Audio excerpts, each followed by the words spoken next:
ফরজ নামাজের পর এই ৯টি দোয়া ও আমল যদি করতে পারেন, ইনশাআল্লাহ আল্লাহ তাআলা আপনাকে মৃত্যুর পর জান্নাত দান করবেন ইনশাআল্লাহ। প্রিয় দর্শক, নামাজ হলো বেহেশতের চাবি।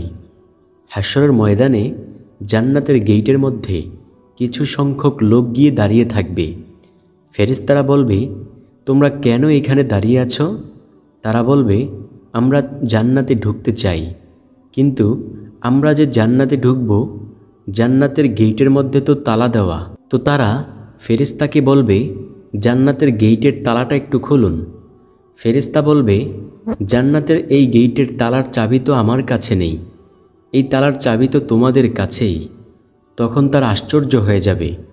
আশ্চর্য হয়ে বলবে, আমাদের কাছে তো কোনো চাবি নেই, আমরা তো দুনিয়া থেকে কিছুই আনতে পারি নাই। তখন ওই ফেরেশতা বলবে, ও আল্লাহর বান্দাবান্দিরা, তোমরা কি জানো না যে নামাজ হচ্ছে বেহেশতের চাবি? দুনিয়াতে এই কথা তোমাদেরকে কেউ বলে নাই? তখন তারা বলবে, হ্যাঁ, আমাদেরকে অবশ্যই বলেছিল, কিন্তু আমরা এই কথার ভ্রুক্ষেপ করি নাই, আমরা এই কথা মানি নাই, আমরা নামাজ পড়ি নাই। তো এখন আমরা কি জান্নাতে ঢুকতে পারবো না? তখন সেই ফেরেশতা বলবে, আমি অনেক দুঃখিত, যদি তোমরা চাবি আনতে তাহলে আজকে জান্নাতে ঢুকতে পারতে। যদি তোমরা নামাজ পড়তে তাহলে ওই নামাজের চাবি দ্বারা তোমরা এই জান্নাতের তালাকে খুলতে পারতে। যেহেতু তোমরা দুনিয়ায় থাকতে নামাজ পড়ো নাই, তাই তোমরা জান্নাতের মধ্যে ঢুকতেও পারবে না। প্রিয় দর্শক, এইভাবে তাদেরকে তাড়িয়ে দেওয়া হবে। তো আমরা সবাই জানি যে নামাজ হচ্ছে বেহেশতের চাবি। প্রিয় দর্শক, নবীজি সাল্লাল্লাহু আলাইহি ওয়াসাল্লাম বলেন, প্রত্যেক ফরজ নামাজ শেষে কিছু দোয়া আছে, এই দোয়াগুলোর উপর যে ব্যক্তি আমল করে তাকে আল্লাহ জান্নাত দান করেন। সুবহানাল্লাহ। নবীজি সাল্লাল্লাহু আলাইহি ওয়াসাল্লাম বলেন, যে ব্যক্তি এক ওয়াক্ত নামাজ ইচ্ছা করে কাজা করল, তাকে রব্বুল আলামিন 2,88,00,000 বছর জাহান্নামের আগুনে জ্বালাইবেন। প্রিয় দর্শক, 1 সেকেন্ডের আযাব সহ্য করতে পারবেন? 1 সেকেন্ডের আযাবও সহ্য করার মতো ক্ষমতা এই পৃথিবীর কারো নেই। তো আমরা কিভাবে এখনও হেলায় খেলায় সময় কাটাইতেছি? তো আজকের পর থেকে আর নামাজ ছাড়ব না ইনশাআল্লাহ। নবীজি সাল্লাল্লাহু আলাইহি ওয়াসাল্লাম বলেন, বেঈমান আর মুমিনের মধ্যে পার্থক্য হলো নামাজ। বেঈমানেরা নামাজ পড়ে না, মুমিন কখনোই নামাজ ছাড়ে না। প্রিয় দর্শক, যে ব্যক্তি নামাজ না পড়ে সে ব্যক্তি বেঈমান হয়ে যায়, আর যে ব্যক্তি নামাজ পড়ে সে ব্যক্তি মুমিন হয়ে যায়। তো এখন চলুন আমরা জেনে নিই এই প্রত্যেক ফরজ নামাজ শেষে কোন 9টি দোয়া ও আমল করা আমাদের জন্য জরুরি। 1 নম্বরে যেই দোয়া অথবা আমলের কথা বলবো, নবীজি সাল্লাল্লাহু আলাইহি ওয়াসাল্লাম বলেন, প্রত্যেক ফরজ সালাত শেষে আয়াতুল কুরসি পাঠ করা। নবীজি সাল্লাল্লাহু আলাইহি ওয়াসাল্লামের একজন সাহাবী ছিল, যার নাম ছিল আবু উমামা রাদিয়াল্লাহু তাআলা আনহু। নবীজির ওই প্রিয় সাহাবী বলেন, আমি নবীজি সাল্লাল্লাহু আলাইহি ওয়াসাল্লামের পবিত্র জবান মোবারক থেকে শুনেছি যে যদি কোনো ব্যক্তি প্রত্যেক ফরজ সালাত শেষে আয়াতুল কুরসি পাঠ করে, সে ব্যক্তি মৃত্যুর পর সাথে সাথেই আল্লাহর জান্নাতে চলে যাবে। প্রিয় দর্শক, আপনি কি জান্নাতে যেতে চান? যদি জান্নাতে যেতে চেয়ে থাকেন তাহলে প্রত্যেক ফরজ সালাত শেষে আয়াতুল কুরসি পাঠ করুন। ইনশাআল্লাহ মৃত্যুর পর সাথে সাথেই আল্লাহর জান্নাতে চলে যেতে পারবেন ইনশাআল্লাহ। নবীজি সাল্লাল্লাহু আলাইহি ওয়াসাল্লাম বলেন, এমন জান্নাত আল্লাহ তোমাদের জন্য বানিয়েছেন যেই জান্নাতের সম্পর্কে তোমরা কোনোদিন কল্পনাও আনতে পারোনি যে এতটা সুন্দর হতে পারে সেই জান্নাত। তো প্রিয় দর্শক, ওই জান্নাতে যদি যেতে চান তাহলে প্রত্যেক ফরজ সালাত শেষে আয়াতুল কুরসি পাঠ করুন। ইনশাআল্লাহ ওই জান্নাতে যেতে পারবেন ইনশাআল্লাহ। নবীজি সাল্লাল্লাহু আলাইহি ওয়াসাল্লাম বলেন, আয়াতুল কুরসি হলো আল্লাহু লা ইলাহা ইল্লা হুয়াল হাইয়ুল কাইয়্যুম লা তাখুযুহু সিনাতু ওয়ালা নাউম লাহু মা ফিস সামাওয়াতি ওয়া মা ফিল আরদ মান যাল্লাযী ইয়াশফাউ ইনদাহু ইল্লা বিইজনিহি ইয়ালামু মা বাইনা আইদিহিম ওয়া মা খালফাহুম ওয়া লা ইউহিতুনা বিশাইইন মিন ইলমিহি ইল্লা বিমা শাআ ওয়াসিয়া কুরসিয়্যুহুস সামাওয়াতি ওয়াল আরদ ওয়া লা ইয়াউদুহু হিফযুহুমা ওয়া হুয়াল আলিয়্যুল আযীম। সাদাকাল্লাহুল আযীম। প্রিয় দর্শক, আপনাদের বুঝার সুবিধার্থে আমি ভেঙ্গে ভেঙ্গে বলে দিয়েছি। ইনশাআল্লাহ আশা করব শিখতে পারবেন এইখান থেকে। তো প্রিয় দর্শক, এটাই হলো আয়াতুল কুরসি। এছাড়াও যারা কোরআনুল কারীম পড়তে জানি, পবিত্র কোরআনের ২য় নম্বর সূরা হলো সূরাতুল বাকারা।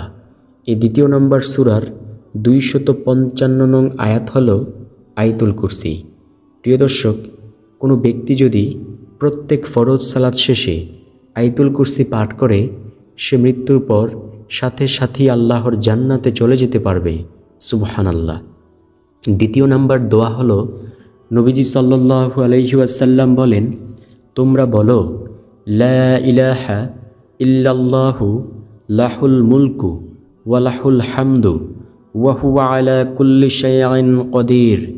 প্রিয় দর্শক, যে ব্যক্তি এটা বেশি বেশি পরিমাণে পাঠ করবে, তার গুনাহগুলো আল্লাহ পাক ক্ষমা করে দিবেন, যদিও সেই গুনাহের পরিমাণ সমুদ্রের ফেনারাশির সমতুল্য হয়ে থাকে।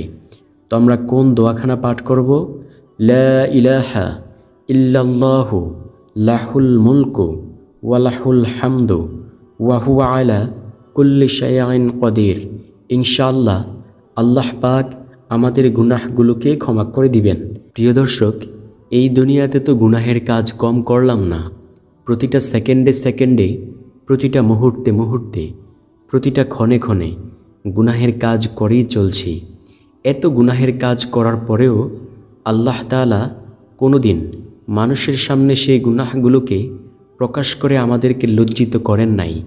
অথচ পূর্ববর্তী জামানার নবী রাসূলদের উম্মতেরা যদি কোনো গুনাহের কাজ করত, তাদের চেহারাকে আল্লাহ তাআলা পাল্টাইয়া দিতেন, তাদের চেহারাকে বিকৃত করে দিতেন। হয়তোবা শূকরের চেহারা হয়ে যেত, নয়তোবা গাধার চেহারা হয়ে যেত, নয়তোবা বানরের চেহারা হয়ে যেত। এমন কষ্ট তাদেরকে আল্লাহ তাআলা দিতেন। কিন্তু আমাদের চেহারা কিন্তু এখনও পাল্টান নাই। আমরা কি গুনাহের কাজ কম করি? আমরা তাদের চেয়ে আরও বেশি পরিমাণে করি। রাতের বেলা গুনাহ করি, দিনের বেলা গুনাহ করি, প্রতিটি সেকেন্ডে সেকেন্ডেই গুনাহের কাজ করি। এত গুনাহ করার পরেও আল্লাহ তাআলা আমাদের চেহারাকে এখনও ঠিক রেখেছেন। আদম আলাইহিস সালাম আফসোস করে বলেছিলেন, আমি সামান্য একটি ভুল করার কারণে আল্লাহ তাআলা জান্নাত থেকে আমাকে দুনিয়াতে পাঠিয়ে দিয়েছিলেন এবং আমার স্ত্রী থেকে আমাকে সম্পূর্ণ আলাদা করে দেওয়া হয়েছিল।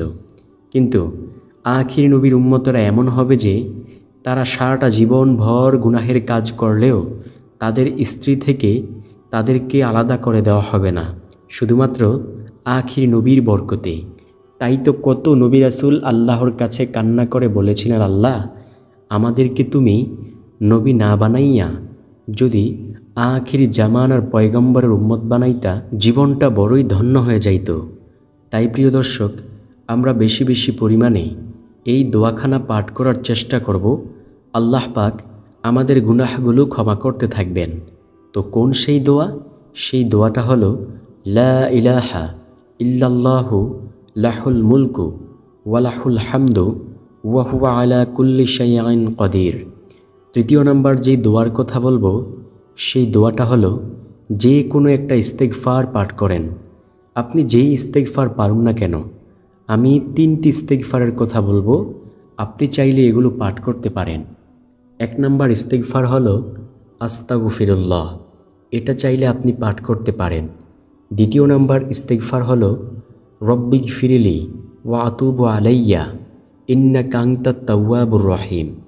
3য় নম্বর ইস্তেগফার হলো আল্লাহুম্মা আনতা রব্বি লা ইলাহা ইল্লা আনতা খলাকতানি ওয়া আনা আবদুকা ওয়া আনা আলা আহদিকা ওয়া ওয়াদিকা মাস্তাতাতু আউযু বিকা মিন শাররি মা সানাতু আবউ লাকা বিনি'মাতিকা আলাইয়া ওয়া আবউ বিযামবি ফাগফিরলি ফাইন্নাহু লা ইয়াগফিরুজ যুনুবা ইল্লা আনতা। এটাই হলো সর্বশেষ নাম্বার ইস্তিগফার। প্রিয় দর্শক, কেউ যদি এই সাইয়্যিদুল ইস্তিগফার সকালবেলা একবার পাঠ করে সে যদি সন্ধ্যা হওয়ার আগেই মারা যায় তবে সে জান্নাতি হবে। আবার কোনো ব্যক্তি যদি সন্ধ্যাবেলা একবার সাইয়্যিদুল ইস্তিগফার পাঠ করে সে যদি সকাল হওয়ার আগেই মারা যায় তবে সেও জান্নাতি হবে। সুবহানাল্লাহ। তাই আমরা বেশি বেশি পরিমাণে এই 3টি ইস্তিগফার পাঠ করার চেষ্টা করব প্রত্যেক ফরজ সালাতের পর। ইনশাআল্লাহ আল্লাহ আমাদের গুনাহগুলো ক্ষমা করতে থাকবেন। নবীজি সাল্লাল্লাহু আলাইহি ওয়াসাল্লাম বলেন, যে ব্যক্তি বেশি বেশি পরিমাণ ইস্তিগফারের আমল করে তার সব বিপদ আপদ আল্লাহ দূর করে দেন, তাকে অনবরত রিজিক দিয়ে থাকেন এবং আল্লাহ পাক তার গুনাহগুলো ক্ষমা করতে থাকেন। সুবহানাল্লাহ। প্রিয় দর্শক, আল্লাহ তাআলা যুগে যুগে বহু বড় বড় পাপীকে ক্ষমা করেছেন, আমাদেরকে কেন ক্ষমা করবেন না? কারণ আমরা তো আল্লাহ তাআলার দামি নবীর দামি উম্মত এবং আল্লাহ তাআলার অনেক প্রিয় বান্দাবান্দি, আমরা কেন ক্ষমা পাইব না? তাই তো আল্লাহ বলেন, তোমরা বেশি বেশি পরিমাণে তাওবা ইস্তিগফার করো। তারপরের 4র্থ নাম্বার যেই দোয়া অথবা আমলের কথা বলবো সেটা হলো, সাহাবায়ে কেরাম বলেন, নবীজি সাল্লাল্লাহু আলাইহি ওয়াসাল্লাম প্রত্যেক ফরজ সালাত শেষে 3 বার আস্তাগফিরুল্লাহ বলতেন। তাই প্রিয় দর্শক, আমরাও প্রত্যেক ফরজ সালাত শেষে 3 বার বলবো আস্তাগফিরুল্লাহ, আস্তাগফিরুল্লাহ, আস্তাগফিরুল্লাহ। এটা কিন্তু ইস্তিগফার সম্পর্কিত একটি আয়াত।